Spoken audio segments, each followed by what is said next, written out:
रामभाऊ शेळके साहेब यांच्या परिस्पर्शाने आज आम्ही जे इथे उभं राहिलेलो आहेत आणि आमच्या शेळकेताई आज समोर योगायोगाने आलेले आहेत, त्यामुळे त्यांचं पण एक नमस्कार करून अभिनंदन करतो। आणि त्यांनी आमच्या महेश शेळके सरांसारखा एक हार उन्नत एक पुत्र, आपण म्हणतो ना पुत्र हो ऐसा त्रिलोकी झेंडा, असा आमच्या महेश शेळके सरांचा एवढं सुंदर अक्षरनंदन प्रेसिडेंटची दोन्ही संस्था सांभाळल्या, त्यामुळे त्यांच्या एक जोरदार टाळ्या। त्यांना साथ देणाऱ्या आमच्या दोन्ही भगिनी काटकर मॅडम आणि काकडे मॅडम आणि मंच। आज मी तुमचा जास्त वेळ घेणार नाही, तुम्हाला बोलू देणार नाही, पहिलं वाक्य। त्यानंतर आज आपण म्हणतो ना पालक आणि मुलं यांच्यामध्ये संवाद असला पाहिजे। आपण म्हणतो मुलांनी अभ्यास का करावा, मुलांनी अभ्यास का करावा हे पालकांनी मुलाला सांगण्यापेक्षा मुलाला त्याचं महत्व पटवून द्यायचं। त्यासाठी मुलाला काय करायचं, आईवडिलांनी रस्त्याने जाताना झोपडपट्टी, रेल्वे स्टेशन या अशा ठिकाणी जायचं, त्यांना दाखवायचं हे बघा किती मुलं हॉटेलला काम करतायत, का करतायत, कशामुळे करतायत, रोज 4 ठिकाणी घरं मागितल्याशिवाय यांचं पोट भरत नाही। याचं कारण काय की हा मुलगा अभ्यास केला नाही, हा शिकला नाही, म्हणून हा दारिद्र्यामध्ये आज आणि याचं आयुष्य पूर्ण असेच जाणार आहे। त्याचबरोबर त्याला मोठे बंगले दाखवा, घर दाखवा, वाघमारे साहेबांसारखे हे लोक का झाले एवढे हे दाखवायचं त्यांना। यांचे बंगले कशामुळे झाले, अहो यांची मुलं डॉक्टर झाले, हे झाले, ते मोठे कॉन्ट्रॅक्टर इंजिनियर झालेत, हे सुद्धा मुलांना याचं महत्व पटवून द्या। कारण आयुष्यात नुसतं शिक्षण करून फायदा नसतो, शिक्षण का करायचं याचं फार महत्व आहे। आणि आपण म्हणतो ना मुलांची पहिली आई ही त्यांची घरची आई असते, पहिली विद्यापीठ, पहिली शाळा, आणि दुसरी शाळा मग शाळा असते। त्यामुळे वडिलांना आपण बघतो की आजकाल प्रत्येक पालकाला इतक्या जबाबदाऱ्या आलेल्या आहेत की त्यांना वेळ मिळत नाही, पण आई ही अशी गोष्ट आहे की आई फक्त मुलाला सुधरू शकते। एक छोटंसं उदाहरण आमच्या शिवाजी महाराजांबद्दल एक करारा शिवजयंती झालेली आहे, आता छावाची स्टोरी सांगितलेली आहे।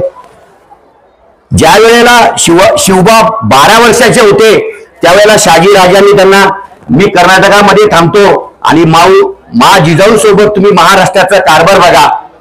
एवढ्या 12 वर्षाच्या शिवबाला आपल्याकडे विचार करा, आपण आपल्या लहान मुलाला किती जपतो। आपण मुलगा कुठे गावाला गेलो ना त्याला म्हणतो अरे बाबा तू एसटी मध्ये मागे पण बसू नको, पुढे पण बसू नको, मागून ठोकला तरी तू मरशील, पुढे ठोकला तरी मरशील, तू मध्येच बैस, तू आमच्यासाठी जिवंत राहायला बस झाला, आम्ही तुला पोचो, काळजी करू नको, तुझ्या वडिलांच्या जागेवर चिटकून टाकू। पण शिवाजी महाराजांना जिजाऊने असं नाही केलं। त्यांनी शिवाजी महाराजांना शहाजी महाराजांनी एक राजमुद्रा दिली, संस्कृताची राजमुद्रा दिली, आणि त्यानंतर एक भगवा ध्वज दिला आणि त्यांना सांगितलं ही राजमुद्रा आहे, तुमचं राज्य हे प्रतिपदेच्या चंद्रेच्या कलेप्रमाणे वाढत जाईल, हा एका वडिलांना मुलाबद्दल असलेला आत्मविश्वास आहे।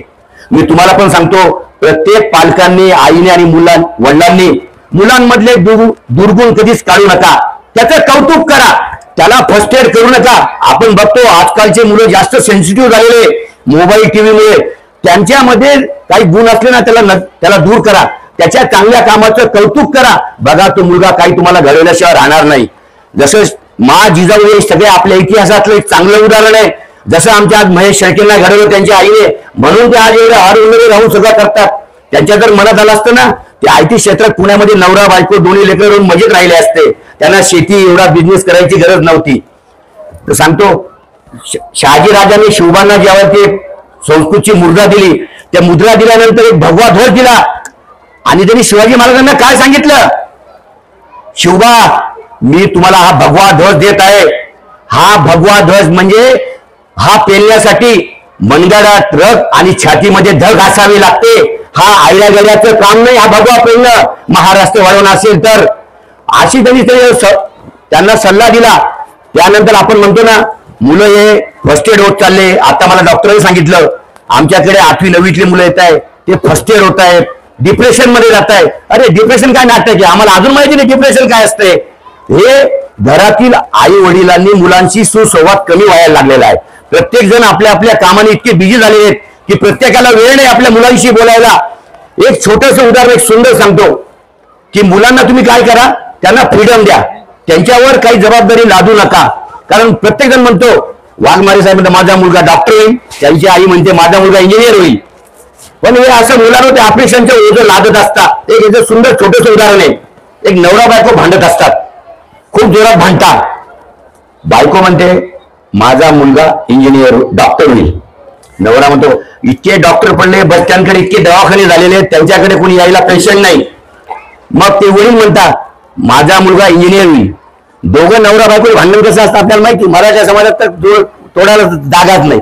तर दोघं नवरा बायको इतके भांडतात, खूप भांडण चालू असतं. ते भांडता भांडता शेजारी आजूबाजूला येतात, कारण आपल्यामध्ये बाकीच्या लोकांना फार इंटरेस्ट असतो यांच्या घरात काय चालू आहे. तर शेजारी पाजारी त्यांच्या घरी येतात, काय चालू बा? ते म्हणतात बघा आमच्याकडे भांडण चालू आहे. माझी पत्नी म्हणते मुलगा डॉक्टर होईल, मी म्हणतो माझा मुलगा इंजिनियर होईल. त्यांचं भांडण खूप वाढतं. त्यांच्या शेजारी पाजाऱ्यानंतर रस्त्यावरचे लोक थांबतात.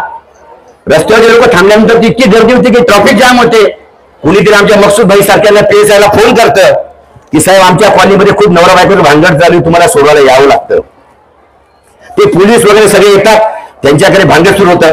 मग पोलिसासमोर नवरा बायको सांगतात साहेब म्हणे हे बघा म्हणे मी सांगते माझा मुलगा इंजिनियर डॉक्टर होईल, हे म्हणताय माझा मुलगा इंजिनियर होईल.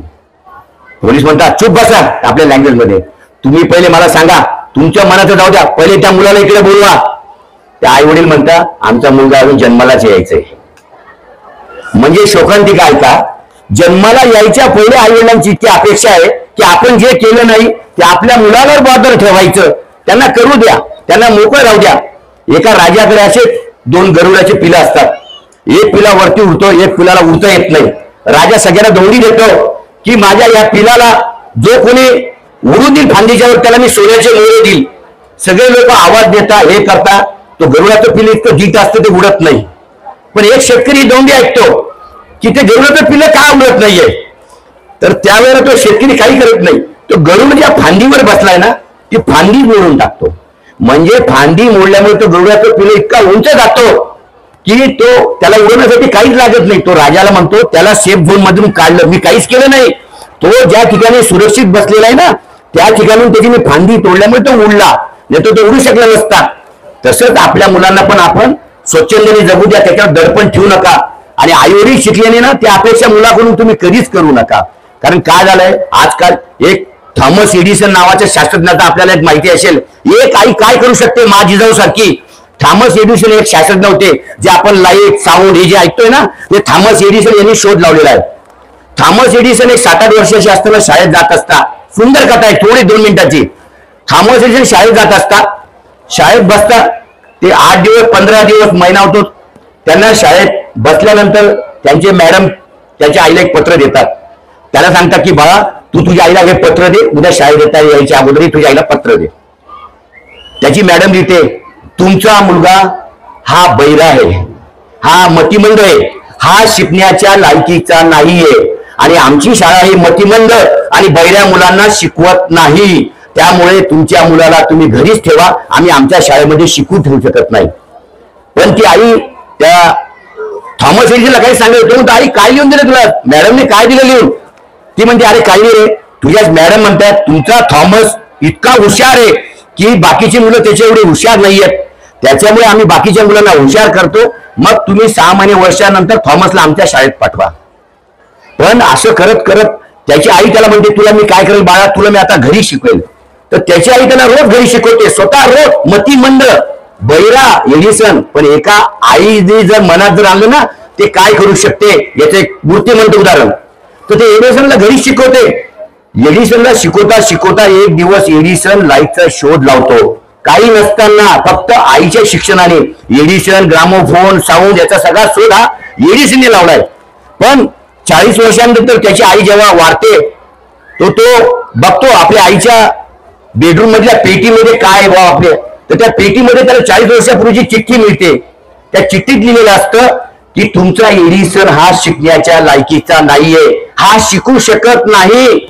हे जेवायला तो बघतो धडाधडा रडायला लागतो की तो म्हणतो मला कोणी शिकू शकत नव्हतं, फक्त माझ्या आईने माझ्यामध्ये उर्मी भरली, त्यामुळे मी आज एवढा मोठा शास्त्रज्ञ झालो. म्हणून मी सांगतो ना घरातली माता ही कमी कधीच नसते. म्हणून मुलं शाळेतून आल्यानंतर ते बघा शाळेमध्ये किती तास बसणार, 5 तास, पण त्याच्यानंतर जास्तीत जास्त वेळ त्यांचा घरात असतो. त्यामुळे आई अनाडी असू द्या, तिला काही वाचायला देऊ नका, पण तिने मुलांना विचारलं पाहिजे अरे बाळा तुला शाळेत काय शिकवलं, काय होमवर्क दिलाय, तू आज काय करणार आहे. एवढं जरी त्या मुलांशी तुम्ही संवाद साधला ना त्याला वाटतं की माझे आई वडील माझी काळजी घेतात, माझ्या अभ्यासाबद्दल बोलतायत, त्यामुळे त्या मुलाला अजून चांगलं वाटतं. नाही तर संध्याकाळच्या वेळेला आई वडील आई एका बाजूला, वडील एका बाजूला, टीव्ही, मोबाईल, मुलगा एकटा. जसं ते म्हटलं आता डॉक्टर साहेब की मुलगा चिडचिड करायला लागतो की त्याच्याशी कोणी संवाद साधायला नसतं. त्यामुळे मुलं आज मैदानी खेळायला जायलाच तयार नाही. मुलाने जर म्हटलं आईला, आई मी सायकल शिकू, आई म्हणतो नको पडशील. मुलगा म्हणतो आई मी पोहायला जाऊ, नको बुडशील.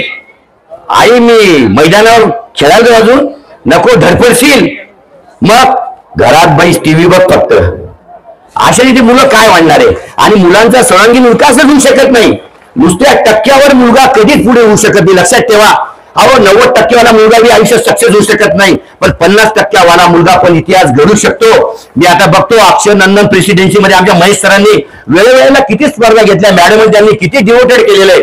अहो एवढ्या परभणीमधली कुठलीही संस्था मुलांना त्यांच्या इतक्या कलागुणांना वाव देत नाही.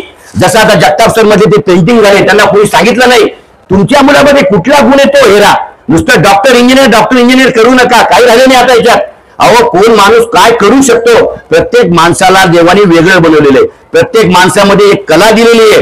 ती कला जपासण्याचं काम आपण आई वडिलांनी करायचं आणि त्याला प्रोत्साहन द्यायचं आपण, जेणेकरून आपला मुलगा डिस्करेज झाला नाही पाहिजे. नुसतं 80% घे 90% घे याच्या मागे लागू नका, कारण या आई वडिलांचं अर्ध कर्तव्य आहे. शाळेनंतर सगळ्या आई वडिलांनी मुलांना सांभाळायचं असतं. त्यानंतर आपण इतक्या जणांनी सगळ्यांनी वेळ घेतलाय, गॅदरिंगची आता तयारी झालेली आहे. पण मी एवढंच सांगेन सगळ्या माता पित्यांना की ज्यांनी आपल्या मुलांना भाग घेतलेला आहे, ज्यांच्या कलागुणांना एवढा वाव मिळतोय ते सगळे भाग्यवान. कारण मुलांना स्टेज डेअरिंग येणं सगळ्यात मोठे. अहो स्टेजवर 2 मिनिटं बोला, माईक धरा तर माणसाचे हातपाय थरथर करतात, त्यामुळे बोलता येत नाही. म्हणून मुलांना स्टेज करत पण दिलं पाहिजे, कारण हे वकृतच गुणामध्ये माणूस काय येऊ शकतो. आमच्यामध्ये हा गुण फक्त आमच्या शेळके साहेबांमुळे आले. आज सर्व असे झाले बिचारे, पण त्यांच्या परिस्पर्शाने मी आज इथे. मी प्रत्येक वेळेला त्यांचं नाव घेतल्याशिवाय माझ्या कार्यक्रमात ते सांगता होणार नाही की राम मुंजाजी शेळके म्हणजे असे माणसं होते साहेब. त्या माणसाला जर घरातून बाहेरून जर मदत मिळाली असती ना, त्या माणसाने आजपर्यंत इतिहास घडवला असता. अहो प्रेसिडेन्सी नाही याच्यासाठी मेडिकल कॉलेज तयार केले असते. पण आज त्या माणसाला डिस्कस झाले, त्यांना शुगरच्या याच्याने त्यांना बिचारांना देवाने जरा लवकर गेलं. आपण म्हणतो ना जो आवडतो सर्वाला तो आवडतो देवाला, म्हणून फार लवकर गेल्यात. पण मी त्यांचा दिवस जात नाही असा एकही दिवस होत नाही. कारण आम्ही या परभणीमध्ये आलो ना, आमच्याजवळ 300 रुपयाची सायकल नव्हती हो, आमच्याजवळ काही नव्हतं. फक्त हे राम मुंजाजी शेळकेने सांगितलं बिझनेस काय चीज असते. आज मला जे 177 नॅशनल अवॉर्ड आहे ना, याच्या सर्वस्व वाटा माझ्या गुरूंचा आहे. कारण माणूस पैसा कमवतो, नुसता पैसा कमवतो, माझे बायको माझे पोरं, तसं नाही. शेळके साहेबांचं होतं मातृऋण असतं, मगर पितृऋण असतं, त्यानंतर एक सामाजिक ऋण असतं की गरीबाच्या मुलाला इंग्लिश स्कूलमध्ये ऍडमिशन मिळाली पाहिजे, त्याला इंग्लिशचे शिक्षण संस्थांमध्ये मिळाले पाहिजे, जेणेकरून ते मुलं पण गरीबाचे मुलं पुढे गेले पाहिजे. अरे इतकी तळमळ असणारा माणूस परभणीतून गेला. नाहीतर मी सांगतो ना, आमच्या शेळके साहेबांच्या जर आज राहिले असते तर आज परभणीमध्ये कुठेतरी शिक्षण संस्थेचं नाव वेगळं राहिलं असतं महेश, खरंच सांगतो. आणि त्यामुळे मी महेशने जो वारसा चालवला पुन्हा एकदा त्याचं अभिनंदन करतो. आणि सगळ्या माता पित्यांना तुमच्यामध्ये जास्त वेळ न टाळ्या न वाजवता मी माझी रजा घेतो. जय हिंद, जय महाराष्ट्र.